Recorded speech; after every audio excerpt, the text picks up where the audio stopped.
Hello বন্ধুরা, আশা করছি সবাই ভালো আছেন। আজ আমি বিকালের জন্য পাস্তা রান্না করব। তো বন্ধুরা, প্রথমেই আমি পাস্তাগুলো গরম জলে একটু সিদ্ধ করে নিব, সাথে একটু হালকা লবণ দিয়ে দিলাম। এবার পাস্তা উঠিয়ে রেখে আমি একটি ছাকনার ভিতর রেখে ঠান্ডা জলে ধুয়ে নিয়েছি। এবার আমরা কড়াইয়ে ডিম ভেজে উঠিয়ে রেখে দিলাম। এবার দিয়ে দিলাম আর একটু তেল।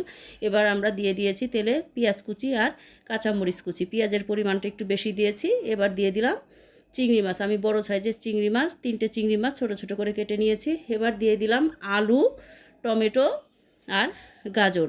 সামান্য একটু লবণ দিয়ে আমরা সব কিছু আস্তে আস্তে ভেজে নিব। আপনারা চাইলে ক্যাপসিকাম অ্যাড করতে পারেন, আমার ক্যাপসিকাম ছিল না সেজন্য দেইনি। এবার ভেজে উঠিয়ে রাখা ডিমগুলো দিয়ে সব কিছু আস্তে আস্তে কিছুক্ষণ সময় আমরা ভেজে নিব। এবার আমরা দিয়ে দিব ম্যাগি মশলার 1 প্যাকেট পুরোটা। এবার কিছুক্ষণ সময় আমরা আরেকটু নাড়াচাড়া করে সিদ্ধ করে রাখা পাস্তাগুলো দিয়ে দিব।